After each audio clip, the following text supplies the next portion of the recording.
Hello and welcome to another edition of PAC's Check-Ins. I'm your host, Sean Davido, and today I'm joined by Randy Beehler, the City of Yakima Communication and Public Affairs Director. Thanks for joining me today, Randy. Thanks, Sean. It's been a while since we've chatted this way. It has definitely been a while, and some things have changed. The last time I think we did this, I was working remotely, and now I am actually sitting in one of our studios. Obviously, the background is added, but I'm at the office now. So can we talk about that? Earlier this summer, the city did open back up to the public and is allowing for in-person meetings, the public to join in-person meetings. But due to the rising COVID numbers, that may be reconsidered. Can you talk a little bit about that? Yeah, for council meetings at this point anyway, it has been reconsidered, and for, I guess, the foreseeable future, Yakima City Council meetings will be returning to a Zoom format. The major rationale behind that, and that starts with the next council meeting, and the major rationale behind that is trying to ensure the safety of everybody in council chambers with some of the unknowns regarding who may be in that room and what their vaccination status may be. Just proves quite challenging, but really it's out of an abundance of caution. It's born out of following the rationale and the guidance from the Washington State Office of the Governor, from the Washington State Department of Health, and also from the Centers for Disease Control and Prevention that talk about, even with other protocols in place, safety protocols in place, what is being encouraged is for in-person meetings to be as infrequent as possible, for as short amount of time as possible, and with as few people as possible. So that is not only applying to the council meetings, the City of Yakima council meetings, but it's also applying to staff meetings that we have with other entities, trying to limit that amount of time and only conduct in-person meetings if they're absolutely necessary. And not many fall into that category of absolutely necessary. As we're moving through this phase of the COVID-19 pandemic, we're evaluating and probably will make a decision very soon with regard to other meetings that are typically covered on PAC, like city committee, board, and commission meetings. We do also cover some other local government entity meetings, and deciding whether those will go back to being virtual via Zoom or not. That decision should be made pretty soon.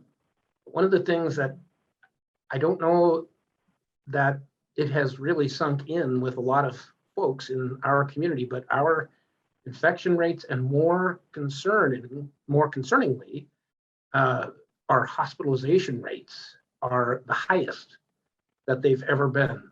The height before this was January, February of this year. A lot of people think that the most infections and the worst situation we had with hospitals was during the summer or even fall of 2020, but it's not the case. It was actually earlier this year, and we are at and exceeding those numbers now. So whatever steps we can take, including conducting meetings virtually, we'll take in order to ensure the safety of our elected officials, our staff, community members, everybody. And there's even been a little bit of change in policy with regard to masking indoors, correct? Can you talk about that just a little bit? Yeah, by our governor's order, on August 23rd is when everyone, regardless of vaccination status, has to wear a mask when indoors. There are a few exceptions if you're eating or drinking, or you're in an office by yourself, or obviously if you're home by yourself. But other than that, it is required that masks be worn in public, and that applies to all of the City of Yakima facilities here at City Hall, the Harmon Senior Center, the Warren Justice Center. Every place that the City of Yakima allows the public to come into now requires masks to be worn by everyone, regardless of vaccination status.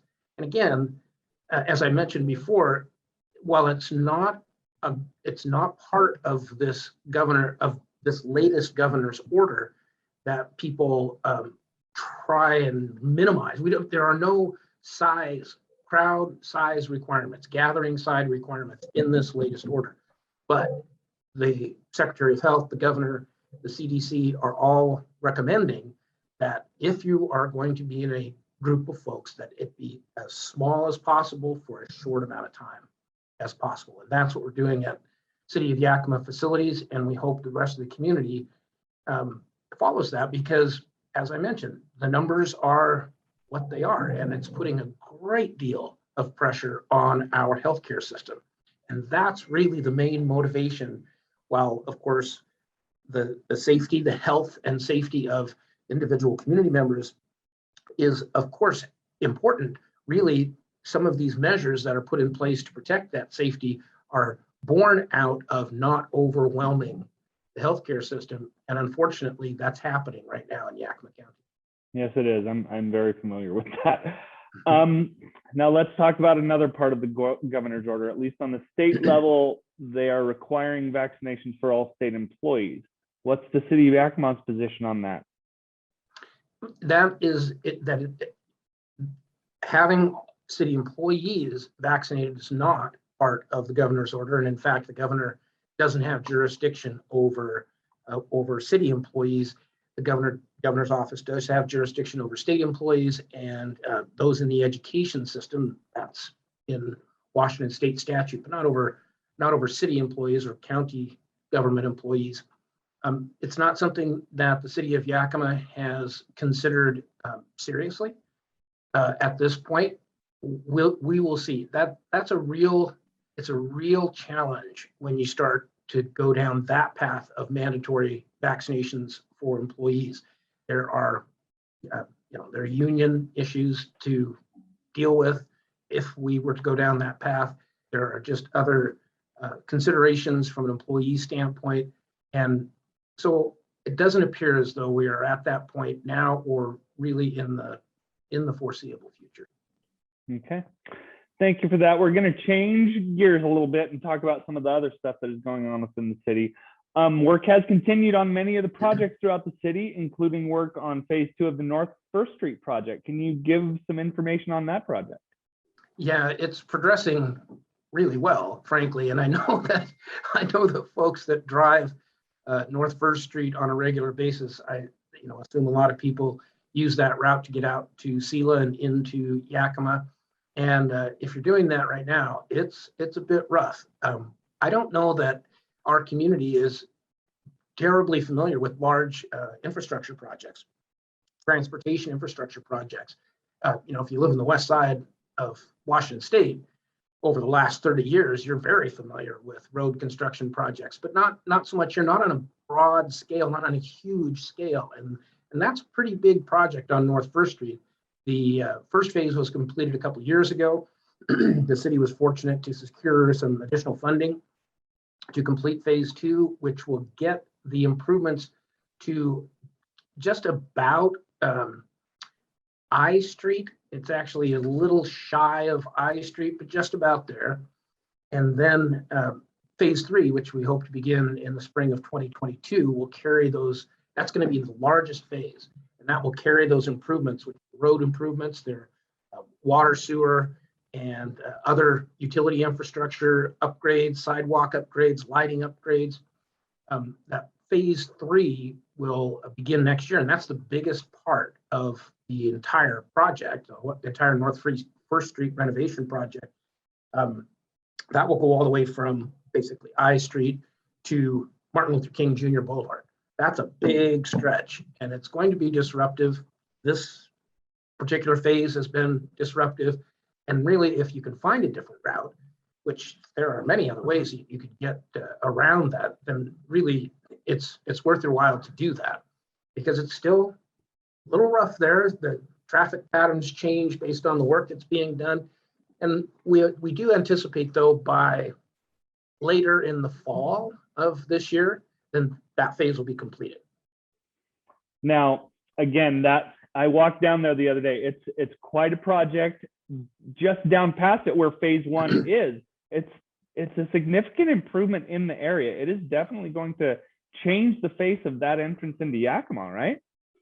Absolutely. I mean, there are two really big elements of that project. One is the aesthetic that we see. We'll see those light poles and the new sidewalks and the new road surface, and that it'll be much more comfortable to drive on.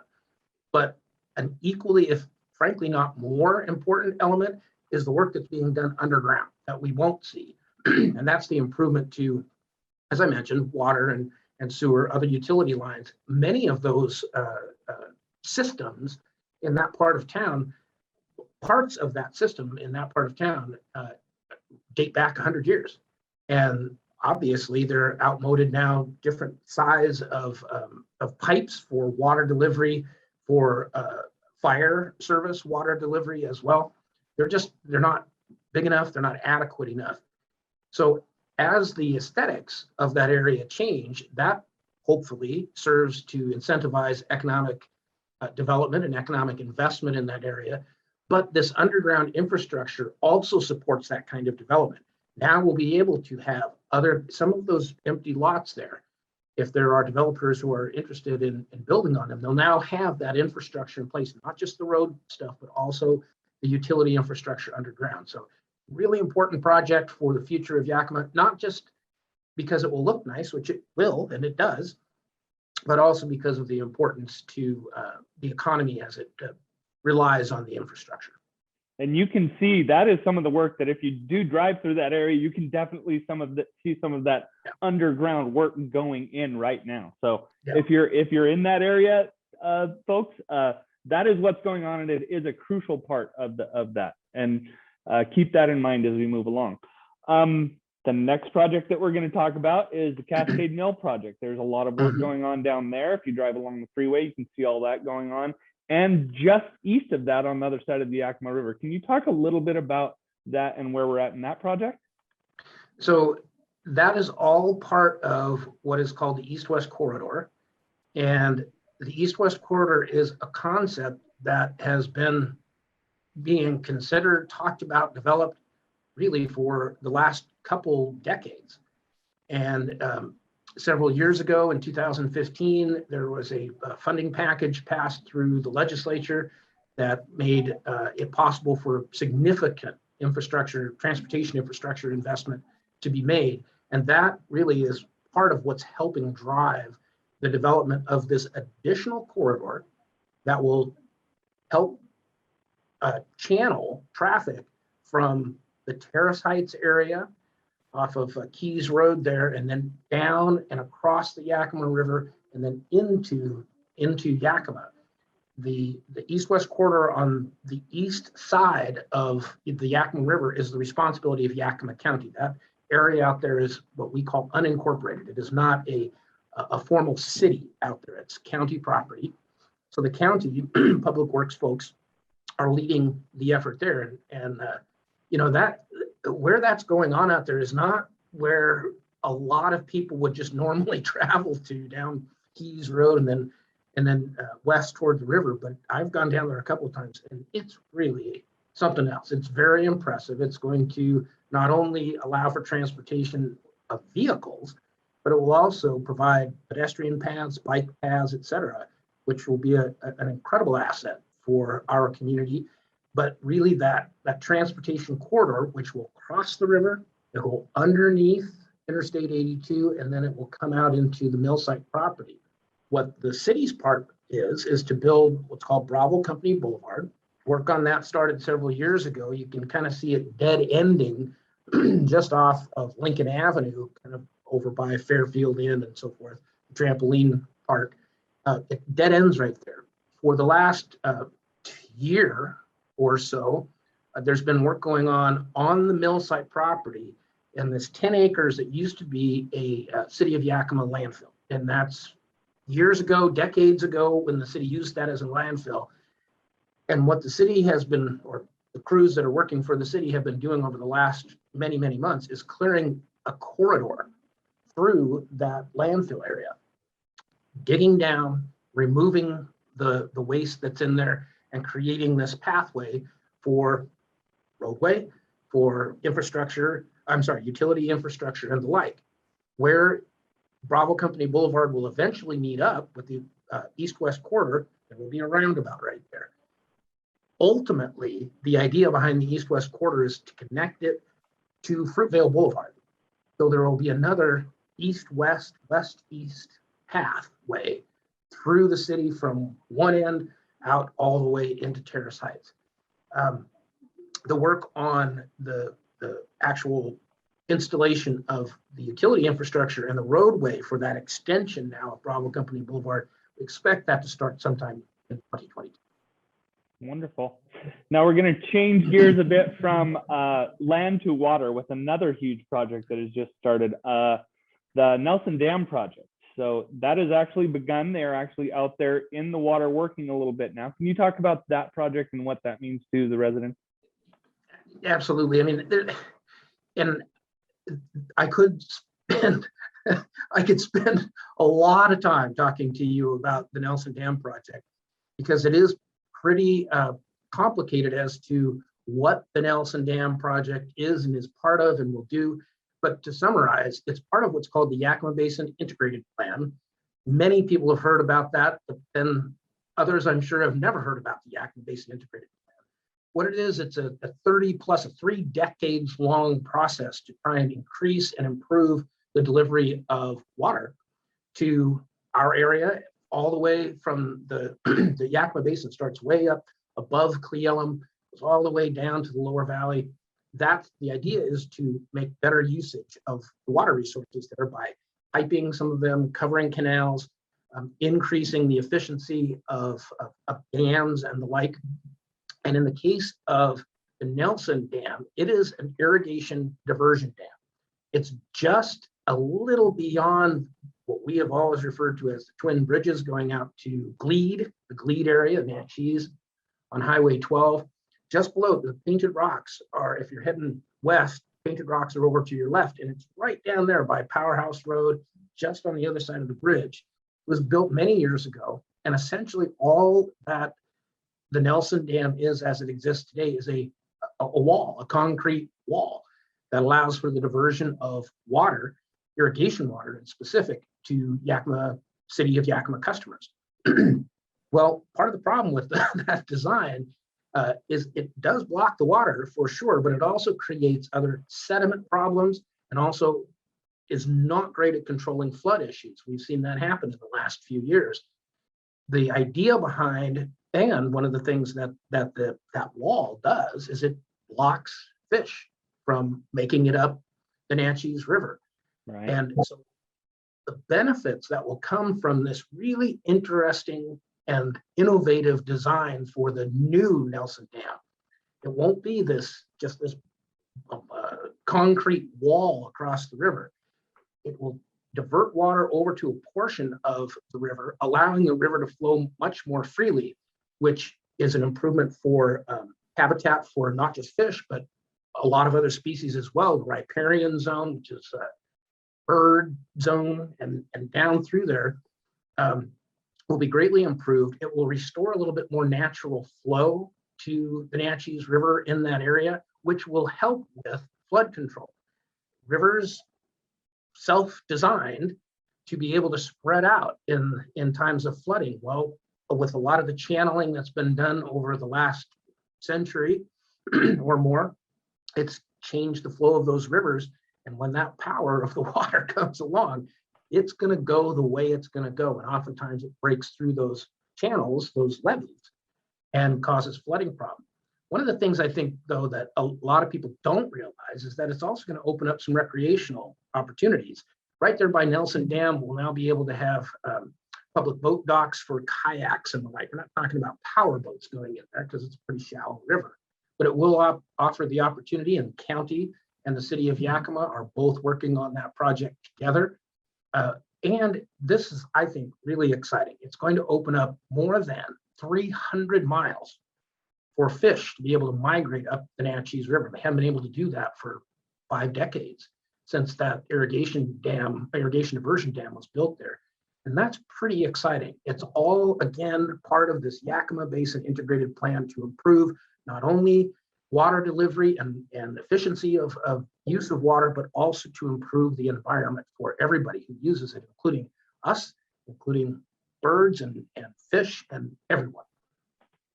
Yes, as a recreational fisherman, I am looking very much forward to this project.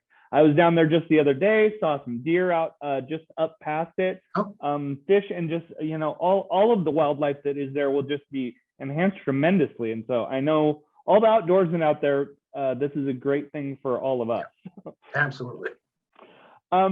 Now let's talk about another project that's going on down on South Natchez Avenue and North Natchez Avenue. There's some maintenance work going on. There's been some fencing put up.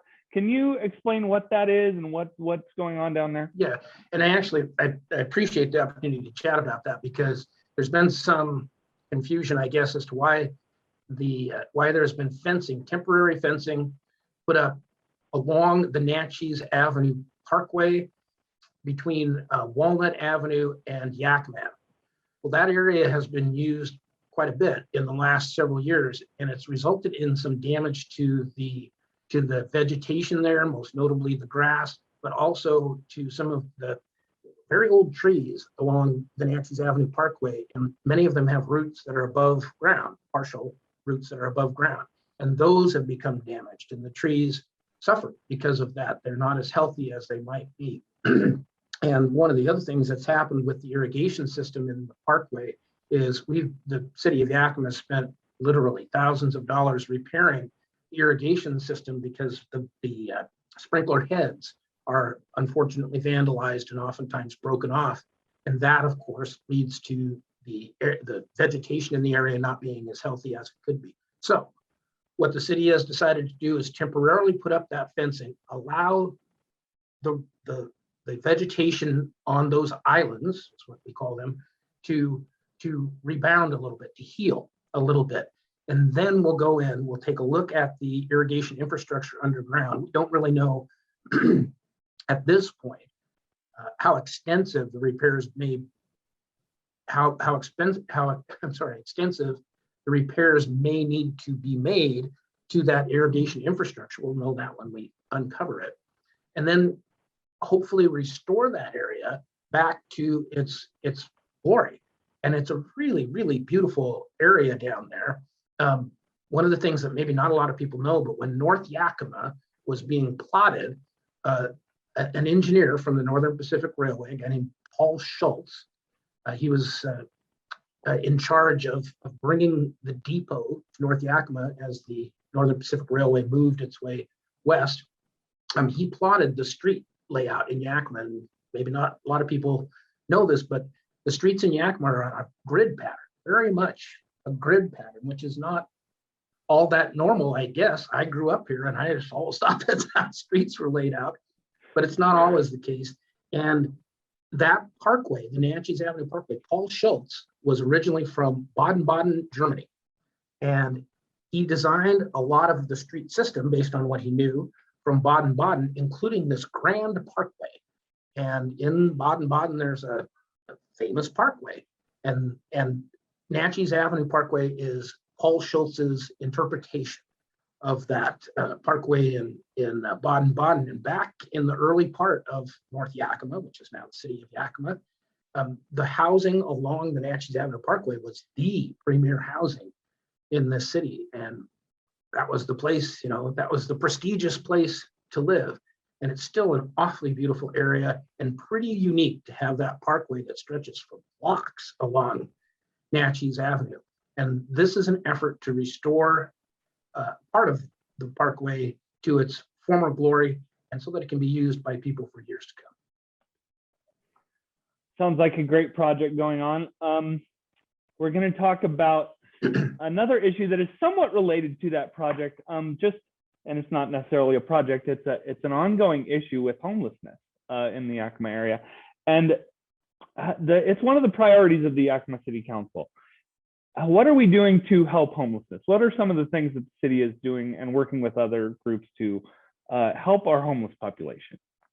Well, earlier this year, after a year of work, the city council adopted what's called a housing action plan, something that's required by the state for cities to complete. And that housing action plan takes a look at housing availability in a community, which here in Yakima, it's low. We have a shortage of housing in the city of Yakima. Our vacancy, what they call vacancy rate, so available properties for sale or rent, is below 1%. And I believe actually the last time I looked at it, it's around 0.5%, which is really, really low. And the city is really fortunate to have some great partners, nonprofit organizations in town that are doing their part to help with increasing the amount of housing stock we have available. In particular, one project that's just been completed is at the old Yakima Training Center, not to be confused with what's out off of I-82, but the Marine Training Center on 16th Avenue, kind of by the cemetery there, Perry Technical Institute. The Yakima Housing Authority took ownership of that property a couple years ago, 3 years ago, and has been working diligently to create housing for homeless veterans there. And that project is now done. The housing element of it is done, and residents will start to be moved into that property if they have not already.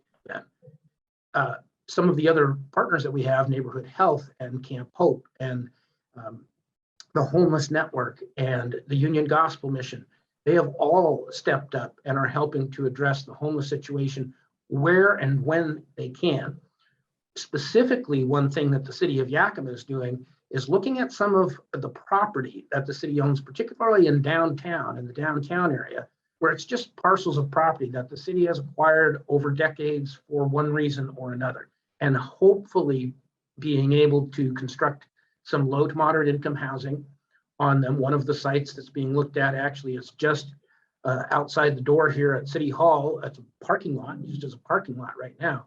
And the city is working towards a partnership with the Yakima Housing Authority to build some low moderate income housing there. These, by the way, these projects take years to complete. It's not as if this is going to pop up in the fall of this year, or maybe even for 3 years, 5 years, long-term efforts. But that housing concept there would also include potentially some early childhood learning, maybe some daycare on the ground floor. So the city is, doing what it can. We don't have a specific budget that's allocated toward building shelter for the homeless or building additional housing, but we're doing what we can do. And in partnership with those nonprofit organizations, we're trying and hopefully are beginning to make a dent in that low vacancy rate and lack of affordable housing. Wonderful information and exciting news for city residents that some changes are coming in, and to help the most vulnerable of our population too also. Yep. So that's the goal. We're going to shift gears again. We're just going through the gears here, Randy. We've recently hired a new finance director for the city of Yakima, and it's city budget time. It's budget time. Can you talk about where that process is? It's wrapping up about now, isn't it? We'll start seeing some of the wrap up. In a manner of speaking, I chuckled a little bit when you brought up the issue, because I think if you talk to our finance folks, they would tell you it's budget time all the time. Our process doesn't begin at a certain point in a year. It's an ongoing process to manage the existing budget and to develop the next year's budget. Our budget cycle is the calendar year. Many other entities don't do it that way. For instance, the state of Washington is on a June to June fiscal year. We are on a calendar fiscal year. And so the major work on preparing the next year's budget will start for City of Yakima staff kind of in April, maybe pushing a little bit into May. All of the budgets are looked at. They're reviewed by the finance staff, the finance director, the city manager, and really with a fine-tooth comb, go through those budgets and find areas where there might be opportunity for savings, and there might also be opportunity for additional investment. Where we're at right now is the departments, various departments in the city of Yakima and their leadership team are meeting with the city manager and the finance staff to go through those budgets, look at them, put together what they think is a reasonable plan for 2022, for fiscal year 2022. And we're in the latter stages of that now. In October is when the city council will begin a series of public hearings on the proposed 2020 budget. A major job, maybe even the major responsibility of a city council is to adopt a budget. They are the holders of the purse strings. They get to say, yes, we can spend that amount of money, or no, we can't spend that amount of money. And I think also so those hearings will be coming up in October, and ultimately in early December is when the council has to approve a budget, a final budget for the next year. But one thing I don't know, I've mentioned it a bunch of times in a bunch of different settings, but I don't know if a lot of people realize that state law requires cities, counties, and even our state to have a balanced budget. It's not like the federal government where you can deficit spend. You have to have resources available, whether that's income that's coming in, revenue, or even possibly some savings account, which we call reserves. You cannot spend more than available resources that you have. You cannot deficit spend. And that requires a great deal of attention. It requires a great deal of expertise. And that's the process that we go through every single year, almost year round. And another thing about the budget is that I don't think a lot of people understand is it's not set in concrete. This isn't the kind of situation where the city says, here's how much we plan to spend next year. Well, absolutely, actually, that is what the budget does. Here's what we plan. But where the rub comes is we're guessing on how much income we'll have. It depends on so many different factors. How, for example, utility taxes all depend on how much gas and oil and electricity is used. Sales tax depends on how much people purchase. So we're kind of guessing on the income. Estimating is probably a more elegant term. But as we go through the year, we're constantly checking and making sure that we're going to end the year in a position where we are not exceeding the resources that we have, because we don't want to dip in to those reserves, to those savings accounts. Those need to be there in case of an emergency, just like a household budget. You need some savings there in case your transmission goes out, your water heater goes out. So that's how we manage the budget all the time. It's an ongoing process. It's not a particularly fascinating process, I don't think, for the average person, but it's absolutely critical. Again, October, pay more attention. Beginning of October, we'll start those public hearings with the city council. You'll learn more about the proposed budget for 2022. Absolutely. We have covered a lot of ground and water and many other things today. There's a lot of stuff going on in the city. I'm sure we could go on for much longer. Is there anything else that you feel we need to touch on and get out to our residents right now? I guess we'll end it where we started, and that's talking about the pandemic and COVID-19 and the challenge that our community faces right now. We are in an area that is determined to be substantial from its transmission standpoint, and that's worrisome. And everybody needs to do their part to keep the pandemic at best at bay as we can, and that means following safety protocols as best as you possibly can, because you're not just doing that for yourself, you're also doing it for your neighbors, your family, your co-workers, and everybody in the community. Absolutely. That is about a wrap, I think, for today. I thank you so much for joining me today. We've got some great information out there. People look for these projects, and like Randy says, please be safe and wear your mask indoors if you can. I know it's a political thing, but it's a public safety thing too, in my mind. So again, I appreciate you so much for coming on, Randy, and we'll talk to you again soon. All right. Thanks, Sean. Take care. Thank you. And thank you all for joining us today.